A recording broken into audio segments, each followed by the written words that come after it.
go. の魅力っていうのはやっぱゲームストーリーの中にも A large part of how attractive a character is comes from what he does in the story and the situation he's been thrust in. Inafune-san, the VP, is very, very character driven. Frank West is an amazing character. We all loved him. Ugly bruiser that he is, he did represent character, and you can't speak of Capcom without acknowledging what they've brought to characters in video games. They are very, very character driven. They wanted us to bring something a little bit more all-American to the franchise, but we didn't want to go with someone absolutely cheesy.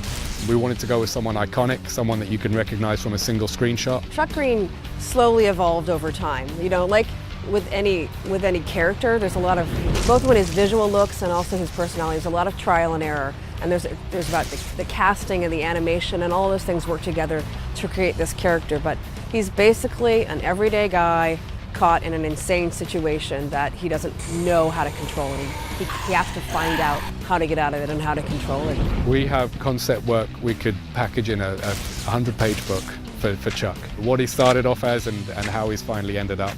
But we're very pleased with how iconic Chuck is. 被らないフランクとはあまり被ってしまう Chuck sort of fit the story and the personality of the game that we were going for. If Chuck was too similar to Frank West in his personality, then people would say, well, you should have just used Frank West in the first place.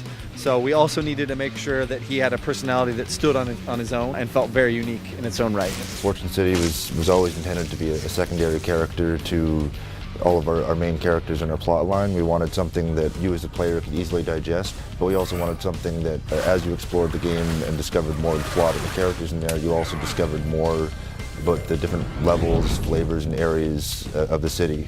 We did reuse a fair number of the assets from DR1, particularly with the zombies, so they move and feel very much like they did in the first one, which lends itself to, hey, this feels like Dead Rising. We've got a ton more zombies on the screen, so we had to have more variety just for the sake of not seeing repetitiveness. So it doesn't feel like one single zombie constantly doing the same thing. Oh no. When we went to Vegas and Reno, we weren't just capturing for the environment. We did take the opportunity to photograph the consumers of Vegas. And then we created basically a mugs list, a wall, like a crime scene. And we did notice a lot of similarities in the kind of guys and girls that go to Vegas. So it's very easy to extract a visual language out of the typical Vegas consumer. They're not just human beings who have been turned into zombies. These are guys who are shopping, gambling, eating, going to shows and clubs when this thing happened.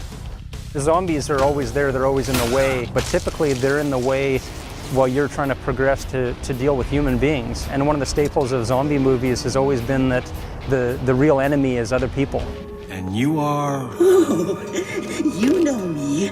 I'm Slappy. We did a lot of concept on our psychopaths, and I think those are the characters that had most of the team gathering around the monitors, you know, laughing or pointing out issues with it. That's where we really had to express, this guy's gone absolutely crazy. They're not going to be your typical human beings. They're going to be recognizable for the characteristics that they portray are portrayed on their exterior as well.